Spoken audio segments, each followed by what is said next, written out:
ನಮಸ್ಕಾರ ಫ್ರೆಂಡ್ಸ್, ಇವತ್ತು ಶಾಂತ ಯೂಟ್ಯೂಬ್ ಚಾನಲ್ಗೆ ಸ್ವಾಗತ. ಇವತ್ತು ನಾನು ಅಡಿಕೆ ಗಿಡಕ್ಕೆ ಔಷಧಿ ಹಾಕ್ತಾ ಬಂದಿದ್ದೀನಿ. ನನ್ನ ಹತ್ರ 200 ಲೀಟ್ರ್ ಡ್ರಮ್ ಇಲ್ಲ, ದೊಡ್ಡ ಡ್ರಮ್ಮು. ಸಣ್ಣ ಡ್ರಮ್ನಾಗೆ ಹಾಕ್ತಾಯಿದ್ದೀನಿ. ಇದರಿಂದ 5 ಡ್ರಮ್ ಹಾಕಿದರೆ 200 ಲೀಟ್ರ್ ಸಮ ಬರುತ್ತೆ. ಹಾಗೆ 5 ಭಾಗ ನಾನು ಔಷಧಿ ಮಾಡ್ಕೊಂಡಿದ್ದೀನಿ. ಯಾವುದಪ್ಪ ಔಷಧಿ ಅಂದರೆ ಇಲ್ಲಿದೆ ನೋಡಿ, ಡಾಕ್ಟರ್ ಸಾಯಿಲ್ ಅಂತ ಔಷಧಿ. ಇದು 2ನೇ ಬಾರಿ ಹಾಕ್ತಾಯಿದ್ದೀನಿ ಕ್ಯಾನ. ಮುಂಚೆ ಪೌಡ್ರ್ ಕೊಟ್ಟಿದ್ದು, ಇವಾಗ ಕ್ಯಾನ್ ಕೊಟ್ಟಿದ್ದಾರೆ. ಈಗ ಹಾಕ್ತಾಯಿದ್ದೀನಿ. 5 ಭಾಗ ಕ್ಯಾನ್ ಮಾಡ್ತೀನಿ. 200 ಲೀಟ್ರಿಗಾದರೆ 2.5 ಲೀಟ್ರು ಔಷಧಿ ಹಾಕಬೇಕು. ನಾನು 5 ಭಾಗ ಮಾಡಿಕೊಂಡು ಹಾಕ್ತಾಯಿದ್ದೀನಿ.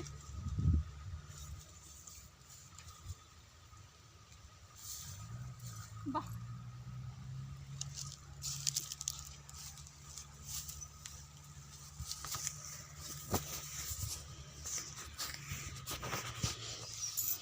ಔಷಧಿ ಹಾಕ್ತಾಯಿದ್ದೀನಿ.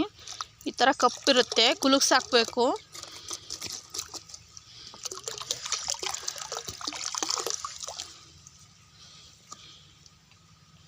ಒಳಗೆಲ್ಲ ಗಟ್ಟಿ ಇರುತ್ತೆ ಕಪ್ಪುಗೆ.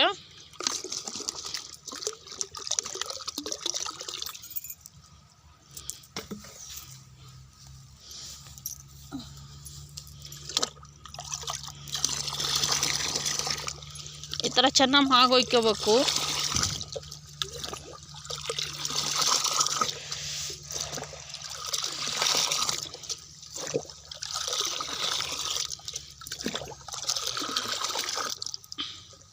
ಈ ಥರ ಮಾಗೋದ್ಮೇಲೆ ಗಿಡಕ್ಕೆ 1 ಲೀಟ್ರ್ ಅಂತೆ ಕೊಡಬೇಕು.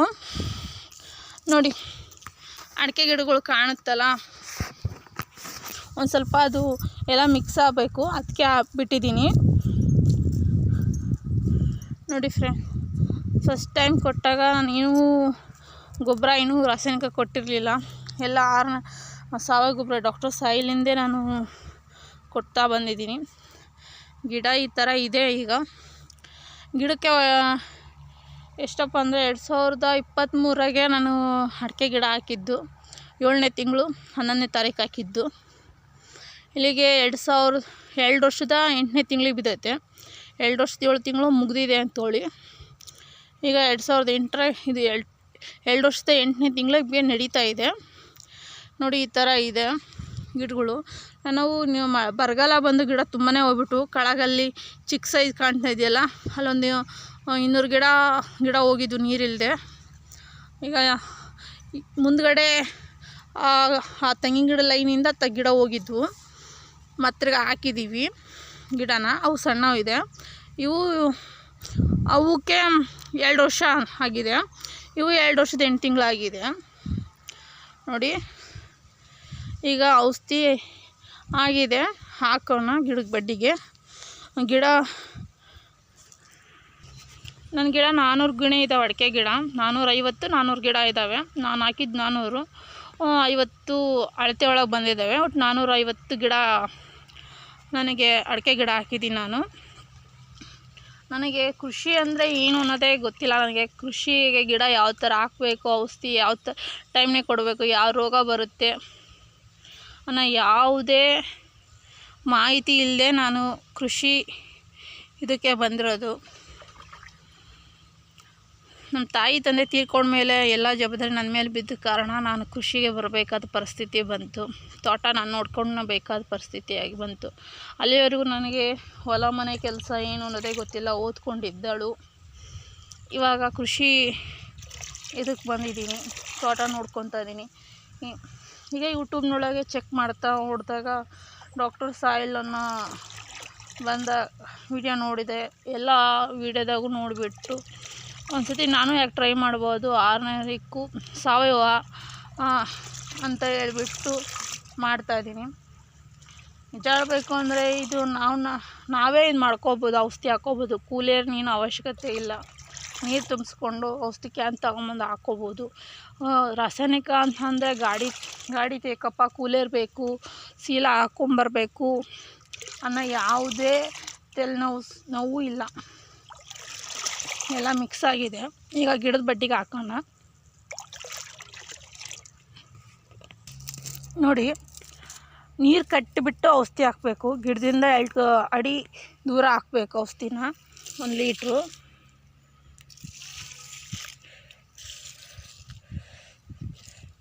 ಈ ಥರ ಹಾಕಬೇಕು. ಇದು 1 ಲೀಟ್ರ್ ದಬ್ಬೆ. ಇದು 1 ಲೀಟ್ರ್ ದಬ್ಬೆ ನಾನು ಹಾಕ್ತಿರೋದು. ಈಗ ಗಿಡಕ್ಕೆ ಹಾಕಿನಿ. ಹಿಂಗೆ ಪ್ರತಿಯೊಂದು ಗಿಡಕ್ಕೂ ಹಾಕಬೇಕು. ಪ್ರತಿ ಸತಿ ನಾವು ಔಷಧಿ ತಗೋಬೇಕು ಅಂದರೆ ಈ ಥರ ಮಾಗೊಯ್ಕೊಂಡು ತಗೋಬೇಕು.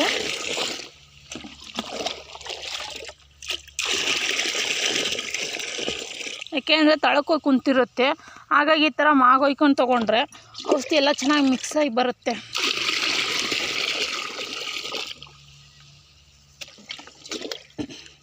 ನಾಲ್ಕು ಲೀಟ್ರ್ ಬಾಕೆಟ್ ತೊಗೊಂಡಿದ್ದೀನಿ, ಅಗರ ಆಗುತ್ತೆ ಅಂತ ತೊಗೊಂಡೋಗೋಕ್ಕೆ.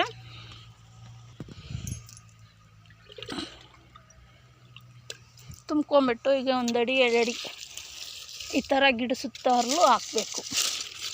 ಇಷ್ಟು ಹಾಕಿದರೆ ಮುಗೀತು ಔಷಧಿದು. ಹೀಗೆ ಪ್ರತಿ ಗಿಡಕ್ಕೂ ಹಾಕಬೇಕು. ಇದೇ ಔಷಧಿನ ಏನು ನಾನು ಹಾಕ್ತಿದ್ದೀನಲ್ಲ, ಇದೇ ಔಷಧಿನ ಫಸಲಿ ಬಂದರೂ ಅಡಿಕೆ ಗಿಡಕ್ಕೂ ಹಾಕ್ತಾರೆ. ಹಳ್ಳು ಉದುರೋದಕ್ಕೆ, ಹಳ್ಳು ಉದುರುವುದು ಮತ್ತು ಅಡಿಕೆ ಬೀಟೆ ಬಿಟ್ಟಿರೋದು ರೋಗ, ಮುಸೆ ರೋಗ, ಪ್ರತಿಯೊಂದಕ್ಕೂ ಇದೇ ಔಷಧಿ. ಇದಕ್ಕೇನಪ್ಪ ಅಂದರೆ ನೀರು ಕಟ್ಟೆ ಹಾಕಬೇಕು. ಹಾಗೆ ಹಾಕಕ್ಕಂದರೆ ಬರಲ್ಲ. ನಾವೆಲ್ಲ ಔಷಧಿ ಹಾಕಂಗಲ್ಲ. ಇಲ್ಲಿವರೆಗೂ ನಾನು ಔಷಧಿನೂ ಹೊಡ್ಸಿಲ್ಲ ಗಿಡಕ್ಕೆ. ಇದು ಕ್ಯಾನ್ ಹಾಕ್ತಿರೋದು 2ನೇ ಸತಿ. ಪೌಡ್ರು ಒಂದು ಸ್ವಲ್ಪ ಕೊಟ್ಟಿದ್ರು.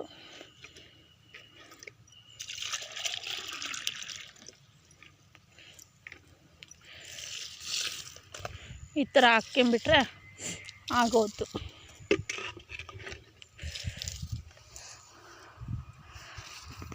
ಇಷ್ಟೇ ನೋಡಿ ಡಾಕ್ಟರ್ ಸಾಯಿಲ್ ಔಷಧಿ ಹಾಕೋದು ಅಂದರೆ.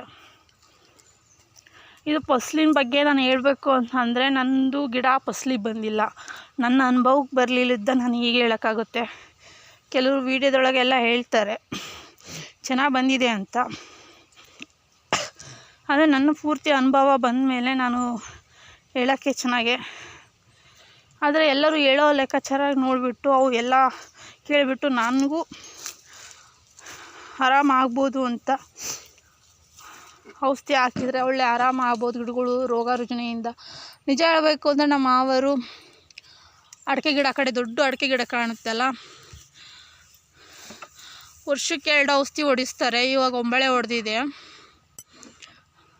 ಆಮೇಲೆ ಅವರು 6 ತಿಂಗಳಿಗೆ ಒಂಪಟ್ಟು ಗೊಬ್ಬರ ಹಾಕ್ತಾರೆ. ಎಲ್ಲ ಚುಕ್ಕೆ ರೋಗ, ಅಶ್ನುಮಣದ ರೋಗ ಅಂತ ಅವ್ರ ಗಿಡಗಳೆಲ್ಲ ಅಶ್ನಕ್ಕಾಗಿರ್ದೆ. ಅವ್ರದ್ದು ಒಂದು ವಿಡಿಯೋ ಮಾಡಿ ಹಾಕಿದ್ದೀನಿ ನೋಡಿ, ಲಿಂಕ ಐತಿದೆ ಲಿಂಕ್ನಾಗೆ. ನನ್ನ ಗಿಡಕ್ಕೇನು ಅಶ್ನುಮಣದ ರೋಗ, ಎಲ್ಲ ಚುಕ್ಕೆ ರೋಗ ಏನಂತ ಅಷ್ಟೇನು ಬಂದಿಲ್ಲ. ಬಂದಿದೆ ಅಂದರೆ ಅಷ್ಟೊಂದು ಏನೂ ಬಂದಿಲ್ಲ. ಎಲ್ಲ ಒಂದೊಂದು ಚುಕ್ಕಿ ಅಂದರೆ 10%ನಾಗೆಲ್ಲ 1% ಎಲೆ ಚುಕ್ಕಿ ರೋಗ ಅನಿಸುತ್ತೆ ನನಗೆ. ಅಶ್ನುಮಣ್ಣದ್ದಾಗಲಿ ಎಲೆ ಹಸ್ರಾಗೋದಾಗಲಿ ಅನಿಸುತ್ತೆ ಫ್ರೆಂಡ್ಸ್. ನನ್ನ ಅನುಭವ ಇದು. ಆಮೇಲೆ ನನ್ನವು ಗಿಡದ ಬಡ್ಡೆಗಳು ಏನೂ ಇರಲಿಲ್ಲ. 1 ವರ್ಷ ಆದಮೇಲೆ ನಾನು ಡಾಕ್ಟರ್ ಸಾಯಿಲ್ಲು ಕಂಪ್ನಿಗೆ ಹೋಗಿದ್ದು ಔಷಧಿಗೆ. ಅವ್ರು ಕೊಟ್ಟದ್ದು ಔಷಧಿ ತಂದು ಹಾಕಿದ ಮೇಲೆ ಸ್ವಲ್ಪ ಗಿಡ ಬಡ್ಡೆ ಒಂದು 2% ಓಕೆ ಅನಿಸ್ತಾ ಇದೆ. ನಿಮಗೆ ಕಾಣ್ತಾ ಇದೆ ನೋಡಿ, ಒಂದು ಗಿಡ ದಪ್ಪ ಇದೆ, ಒಂದು ಗಿಡ ತಳ್ಳ ಇದೆ. ಎಲ್ಲ ಒಂದೇ ಸಮ ಇಲ್ಲ. ಹಿಂದೆ ಮುಂದೆ ಗಿಡ ಹಾಕಿದ್ದೀನಿ, ಗಿಡ ಹೋಗಿರವ ಈ ಥರ ಇದೆ ನೋಡಿ. ಆದರೆ ನಮಗೆ ಇದನ್ನು ಔಷಧಿ ಅಂಗಡಿಯಿಂದ ತಂದು ಸೀಲ, ಗೊಬ್ಬರ, ಔಷಧಿ, ಕೂಲೇರ್ ಕರೆಯೋದು ಅಂದರೆ ಕಷ್ಟ. ನಂದು 1 ಎಕರೆ ಇರೋದ್ರಿಂದ ನಾನೇ ಮಾಡ್ಕೊತಾ ಇದ್ದೀನಿ. ಆದರೆ ಜಾಸ್ತಿ ಹೊಲ ಇತ್ತು ಅಂದರೆ ಕೂಲೇರ್ನ ಹಚ್ಚಲೇಬೇಕು, ಮಾಡೋಕ್ಕಾಗಲ್ಲ ಅಂದರೆ. ನಾನು ಏನಪ್ಪ ಮಾಡ್ತೀನಿ ಅಂತಂದರೆ, ನನ್ನ ಕೈಲಿ ಎಷ್ಟಾಗುತ್ತೋ ಒಂದು ದಿನಕ್ಕೆ ಅಷ್ಟು ಹಾಕ್ಕೊಂಡು ಅರ್ಧ ಹಾಕಿ ಹೋಗ್ಬಿಡ್ತೀನಿ. ಇನ್ನು ಅರ್ಧ ತಿರುಗಿ ದಿನ ಬಂದು ಹಾಕ್ಕೊತೀನಿ. ಹಾಗಾಗಿ ನನಗೇನು ರಿಸ್ಕ್ ಅನಿಸಿಲ್ಲ. ಆದರೆ ಜಾಸ್ತಿ ಹೊಲ ಇರೋರಿಗೆ ಕೂಲೇರ್ನ ಅವಶ್ಯಕತೆ ನಿಜವಾಗ್ಲೂ ಬೇಕೇ ಬೇಕು. ನೀನು ಬಸೆ ಕಾಲುವೆ ಮಾಡ್ಸೋಕ್ಕೆ ಹೇಳಿದ್ದಾರೆ ಈ ಸತಿ. ಹನಿ ನೀರಾವರಿ ಮಾಡ್ಸಮ್ಮ, ಆಯಿ ನೀರು ಬೇಡ ಅಂತ ಹೇಳಿದ್ದಾರೆ. ಸ್ವಲ್ಪ ದುಡ್ಡಿನ ಪ್ರಾಬ್ಲಮ್ಸ್ ಇರೋದ್ರಿಂದ ನಾನು ಮಾಡಿಸ್ಬೇಕು. ಈ ವರ್ಷ ಆಗಲಿಲ್ಲ ಅಂದರೂ ಮುಂದಿನ ವರ್ಷ ಅಂತೂ ನಾನು ಮಾಡಿಸ್ತೀನಿ. ನನ್ನ ಅನುಭವ ಅಂತಂದರೆ ಈಗಿದೆ. ಆದರೆ ಬೆಸ್ಟು ರಾಸಾಯನಿಕಗಿಂತೂ ಸಾವಯವನೇ ಬೆಸ್ಟು ಅನಿಸುತ್ತೆ. ಖರ್ಚು ಅಷ್ಟೇನಿರಲ್ಲ ಅನಿಸುತ್ತೆ. ಈಗ ನಾನು ತೆಂಗಿನ ಗಿಡಕ್ಕೂ ಅಡಿಕೆ ಗಿಡಕ್ಕೂ ತಂದಿದ್ದೀನಿ ಅಂದರೆ ಒಂದು ಸ್ವಲ್ಪ ದುಡ್ಡು ಕಡಿಮೆನೇ ಇದೆ. ರಾಸಾಯನಿಕದಾಗೆ ಅಂದರೆ ತೆಂಗಿನ ಗಿಡಕ್ಕೆ ನಾನು ಅವಾಗ ಹಾಕ್ತಿದ್ದೆ ಅಂತಂದರೆ ಸಾವಯವ ಬರೋಕ್ಕಿಂತ ಮುಂಚೆ ಹಾಕ್ತಿದ್ದಿದ್ದು ಅಂದರೆ ಒಂದು 45 ಗಿಡ ಇದ್ದಾವೆ, 45-50 ಗಿಡ ಇದ್ದಾವೆ. ಮಧ್ಯದಲ್ಲಿ ಹೋಗಿದ್ದಾವೆ ಗಿಡಗಳು. ಹಾಗಾಗಿ ನಾನು ಒಂದು 15,000 ರೂಪಾಯಿ ಔಷಧಿ ಒಂದು ಸಲ ಹಾಕೋಕ್ಕೆ ತೆಂಗಿನ ಗಿಡಕ್ಕೆ ತರ್ತಿದ್ದೆ. ತೆಂಗಿನ ಗಿಡಕ್ಕೂ ಮೊನ್ನೆ ಡಾಕ್ಟರ್ ಸಾಯಲ್ಲೇ ತಂದು ಹಾಕಿದ್ದೀನಿ. ಈಗ 2ನೇ ಸತಿ ತೆಂಗಿನ ಗಿಡಕ್ಕೆ ಹಾಕಿರೋದು. ಇದು 3ನೇ ಸತಿ ಅಡಿಕೆ ಗಿಡಕ್ಕೆ ಹಾಕ್ತಾ ಇರೋದು. ನಾನು ಆವಾಗಲೇ ಫಸ್ಟ್ ಟೈಮ್ ಅಡಿಕೆ ಗಿಡಕ್ಕೆ ತಂದಾಗಲೇ ತೆಂಗಿನ ಗಿಡಕ್ಕೆ ತಂದಿದ್ರೆ ಚೆನ್ನಾಗಿರ್ತಿತ್ತು. ಆದರೆ ಏನು ಮಾಡಲಿ, ಹೊಸದು ಕಂಪ್ನಿ, ಒಂದು ಟ್ರೈ ಮಾಡೋಣ ಅಂತ ನಾನು ಅಡಿಕೆ ಗಿಡಕ್ಕೆ ಅಷ್ಟೇ ತೊಗೊಂಬಂದೆ. ನನ್ನ ಅನುಭವ ಪ್ರಕಾರ ಒಂದು ಸ್ವಲ್ಪ ಉತ್ತಮ ಡಾಕ್ಟರ್ ಸಾಯಲಿಂದ. ಹಾಗೆ ನಮ್ಮ ಚಾನಲ್ನ ಲೈಕ್ ಮಾಡಿ, ಶೇರ್ ಮಾಡಿ, ಸಬ್ಸ್ಕ್ರೈಬ್ ಮಾಡಿ, ಸಪೋರ್ಟ್ ಮಾಡಿ. ನನ್ನ ಅನಿಸಿಕೆ ಹೇಳಿದ್ದೀನಿ. ಎಲ್ಲರೂ ನೀವು ಅದನ್ನೇ ಮಾಡಿ ಅಂತ ಹೇಳಲ್ಲ. ನಿಮಗೆ ಅನುಕೂಲತೆ ನೀವು ನೋಡಿ. ನನ್ನ ಅನುಕೂಲತೆಗೆ ನಾನು ಮಾಡಿದ್ದೀನಿ, ನನಗೆ ಗೊತ್ತಾಗಿರೋದು. ನಮ್ಮ ಚಾನಲಿಗೆ ಸಪೋರ್ಟ್ ಮಾಡಿ, ರೈತರನ್ನ ಬೆಳೆಸಿ ಉಳಿಸಿ. Thank you.